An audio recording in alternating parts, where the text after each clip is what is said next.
বাংলাদেশে অর্থ পাচার বহুদিন থেকেই চলছে, এটা নতুন বিষয় না।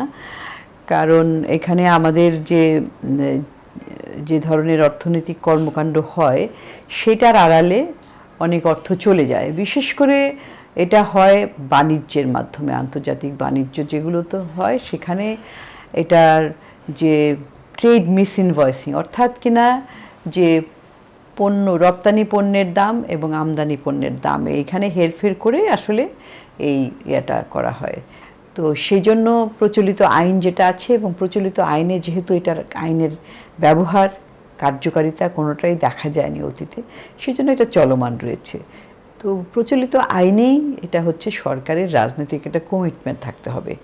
তো সেটা থাকলেই তাহলে যদি আপনার কিছু কিছু এক্সাম্পলারি উদ্যোগ নেওয়া হয় তাহলে আস্তে আস্তে কমবে।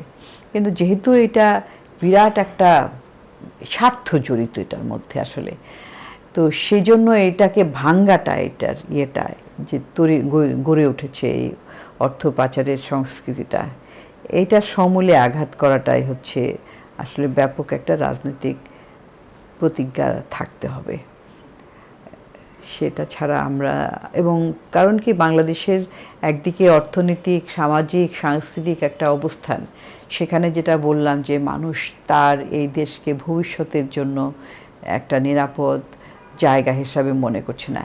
একদিকে আমাদের দেশের অর্থনৈতিক উন্নয়ন করতে হবে এবং দেশটাকে একটা শান্তিপূর্ণ নিরাপদ জায়গা যেখানে সরকারি সেবা পাওয়া যায়, আইনের শাসন চলে, সেগুলি একদিকে।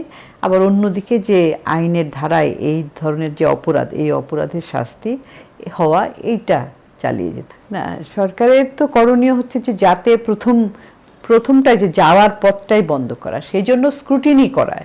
যে এর আগে যেমন ধরেন আমদানি করতে যেয়ে তো একটা জিনিসের অতি মূল্যায়িত করা হয় এবং এলসিগুলা কীভাবে খোলা হয় সেগুলি কিন্তু পুঙ্খানুপুঙ্খভাবে করা, দেখা। সেটা তো আসলে ম্যানুয়ালি এত করে সম্ভব না।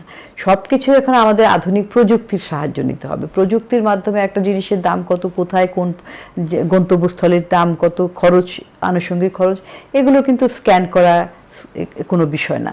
যে এই ব্যাংকে যাচ্ছে, যে ব্যাংক থেকে হচ্ছে এই এলসিগুলা খোলা হচ্ছে, তাদেরও যেমন দায়িত্ব থাকবে। আর ওভারসিং কিংবা মনিটরিং অর্গানাইজেশন হিসাবে রেগুলেটরি বডিগুলা, যেমন একটা হচ্ছে কেন্দ্রীয় ব্যাংক, সেরকম অন্যান্য রেগুলেটরি বডিগুলা তারাও কিন্তু এগুলাকে স্ক্রুটিনাইজ করতে পারবে। ওইটা যদি চালু হয় তাহলে কিন্তু আপনার অটোমেটিক্যালি অনেক কমে যাবে যাওয়াটা। আপনার এই যে ইনফ্লেটেড একটা রেট দেওয়া হবে না।